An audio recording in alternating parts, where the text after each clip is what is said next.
హరితహారం క్యాంపెయిన్లో భాగంగా ఆదిలాబాద్ జిల్లాలో పర్యటిస్తున్నారు సీఎం కేసీఆర్. దండేపల్లి మండలం గూడెం ఎత్తిపోతల పథకాన్ని సీఎం ప్రారంభించారు.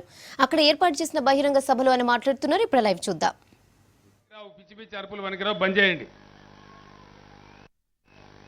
మర్యాదతో వినరా? మీరు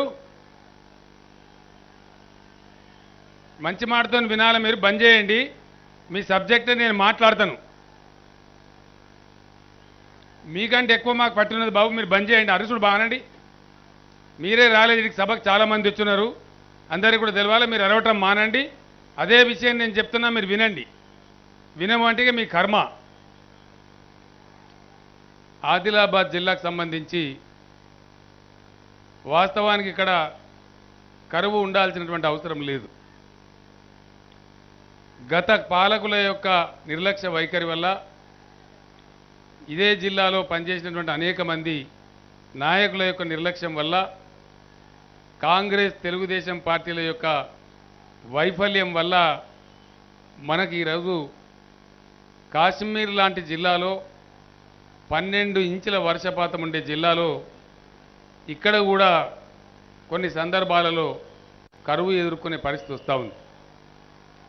దీన్ని అధిగమించాలి. ఉద్యమంలో తిరుగుతున్నప్పుడు చాలా సందర్భాలలో ఈ మాట నేనే చెప్పిన. అందరికన్నా ముందు తెలంగాణ రాష్ట్రం ఏర్పడితే అతి ఎక్కువ లాభపడే జిల్లా ఆదిలాబాద్ జిల్లా అని చెప్పి ఇదే జిల్లాలో చాలా సందర్భాలలో నేను చెప్పిన. ఎందుకంటే మీకు ఎక్కడి నుంచో నీళ్లు తెచ్చి ఇచ్చే అవసరం లేదు ఈ జిల్లాకు. ఈ జిల్లాకు ఉన్నటువంటి వనరులను ఇదే జిల్లాలో వాడితే మీకు బోను ఇంకా కూడా నీళ్లు మిగిలినటువంటి పరిస్థితి, మళ్ళీ మిగిలిన నీళ్లు గోదావరిలో కలిసేటువంటి పరిస్థితి. కాబట్టి మీ జిల్లాకు నీళ్ల కొరత అనేది టీఆర్ఎస్ ప్రభుత్వంలో ఎట్టి పరిస్థితుల్లో ఉండదు అని చెప్పి నేను తెలియజేస్తా ఉన్నా. ఒక ఉద్యమ నాయకునిగా ఒక్కొక్క ఇంచు మీద తెలంగాణలో ఉన్న ప్రతి మండలం గురించి, ప్రతి జిల్లా గురించి ఒక్కొక్క ఇంచు మీద నాకు తెలుసు. కాబట్టి దానికి సమగ్రమైనటువంటి నీళ్లు నిజంగా మనకు వచ్చేటువంటి ప్రణాళికలకు నేనే స్వయంగా రూపకల్పన చేస్తూ ఉన్నా. ఇంతకుముందు ఆంధ్ర వాళ్ళు సృష్టించినటువంటి సుడిగుండాలు ఏవైతే ఉన్నాయో, నీళ్లు రాని స్కీములు మనకు పెట్టినారు. వాళ్ళకు ఉద్దేశం నీళ్లు రావడం కాదు, ప్రాజెక్టు పెట్టినామో అని నటించాలి, కానీ నీళ్లు రావు. ఇటువంటి పనులన్నీ కూడా చూస్తూ ఉన్నాం.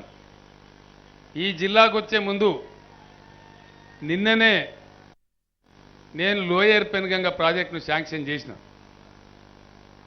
ఆదిలాబాద్ జిల్లాలో బ్రహ్మాండంగా ఒక 60-70 వేల ఎకరాలకు నీళ్ళు ఇచ్చే ప్రాజెక్టు లోయర్ పెనుగంగ ప్రాజెక్టు.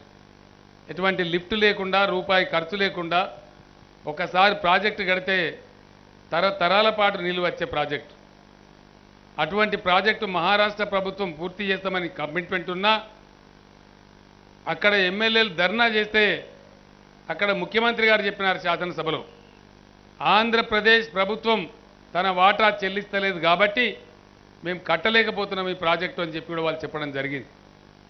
ఆ రోజు అనేక మంది ముఖ్యమంత్రులతోని అసెంబ్లీలో కావచ్చు, ఆదిలాబాద్ జిల్లాలో కావచ్చు, అనేక బహిరంగ సభలలో కావచ్చు, కట్టాలి, ఖచ్చితంగా డబ్బులు చెల్లించాలి, లోయర్ పెనుగంగ నిజామాబాద్ జిల్లా లెండి కాలువలు పూర్తి చేయాలని చెప్పి నేనే స్వయంగా వాదించిన. కానీ దున్నపోతు మీద వాన పడ్డట్టే ఉండే.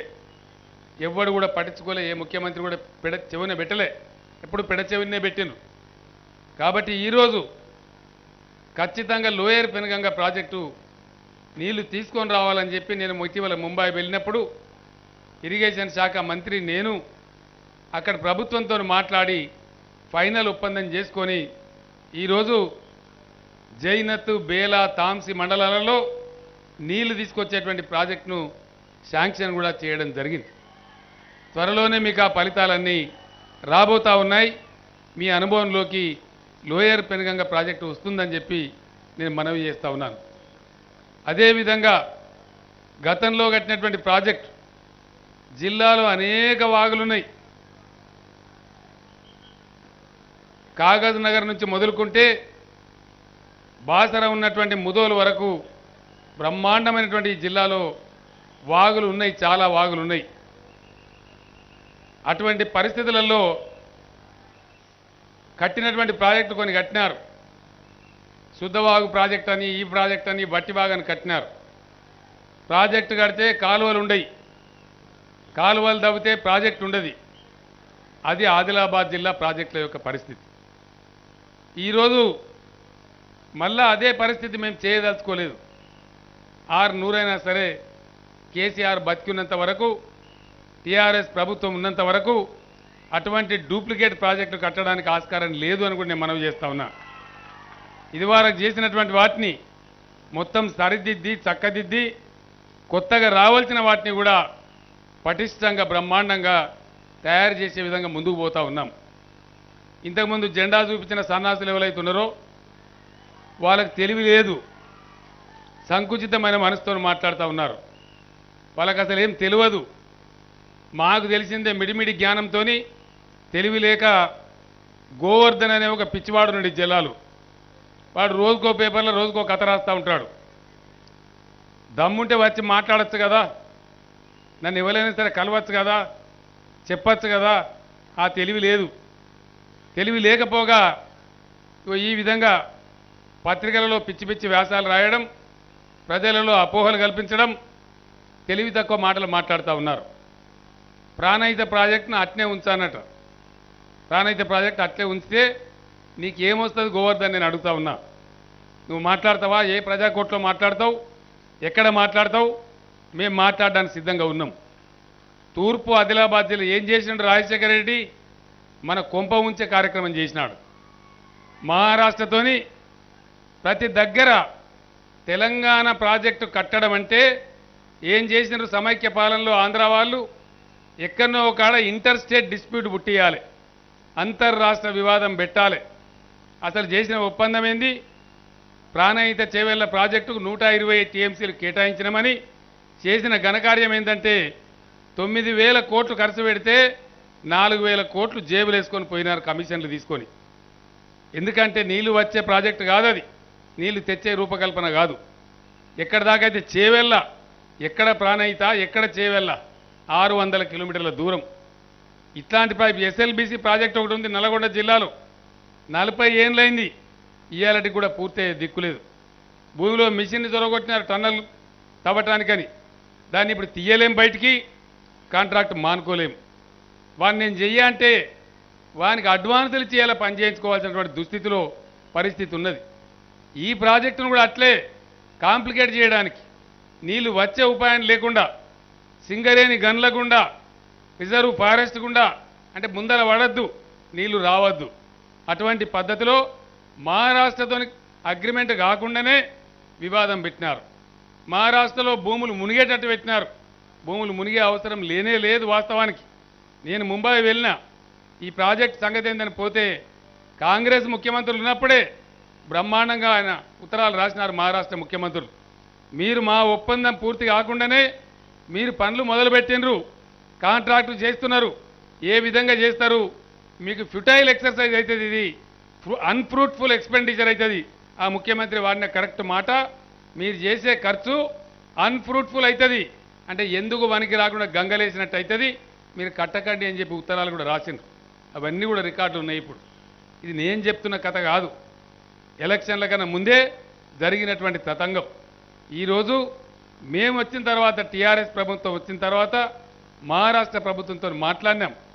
మాట్లాడితే వాళ్ళు చెప్పినారు, మీ నీళ్లు తీసుకుపోవడానికి మాకు అభ్యంతరం లేదు, కానీ మహారాష్ట్రలో మా భూములు ముంగకుండా మీరు తీసుకుపోండి అని చెప్పినారు.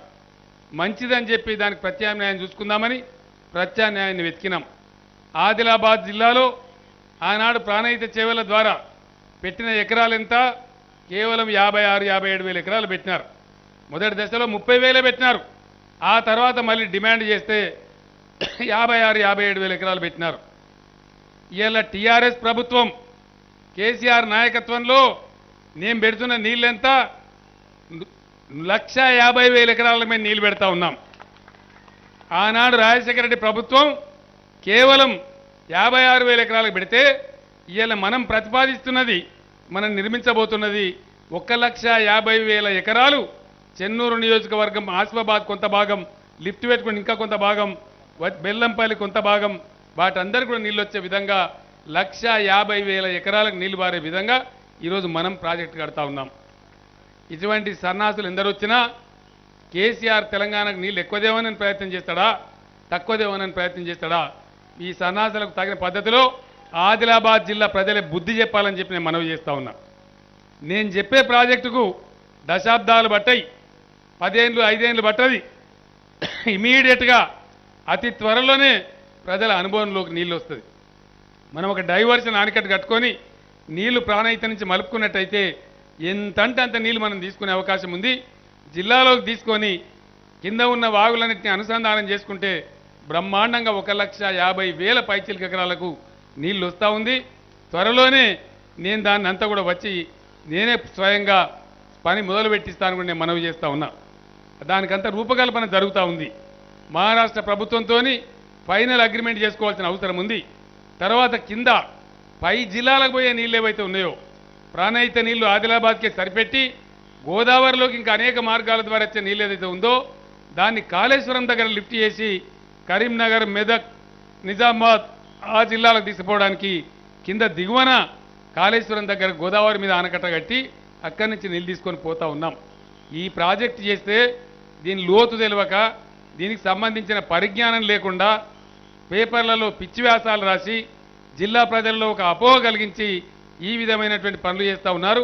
నేను ప్రజలతో కోరుతా ఉన్న దయచేసి వీళ్ళందరికీ కూడా బుద్ధి చెప్పే బాధ్యత మీ మీదనే ఉంది అని చెప్పి నేను మనవి చేస్తూ ఉన్నా. కారణం ఏంటంటే కేసీఆర్ బతికుండగా ఎట్టి పరిస్థితులలో నేను ఈరోజు మీకు ఒక్క మాట మనవి చేస్తూ ఉన్నా, 4 ఏళ్లలో మొత్తం నేను చేయలేకపోవచ్చు, కానీ రాబోయే 7-8 సంవత్సరాలలో ఆదిలాబాద్ జిల్లాలో 1 ఇంచు కూడా మిగలకుండా మీకు పొలాలకు నీళ్లు తెచ్చిచ్చే బాధ్యత నాది అని చెప్పి నేను మనవి చేస్తూ ఉన్నా. ఎందుకంటే ఇక్కడ అవకాశం ఉంది. దాదాపు 20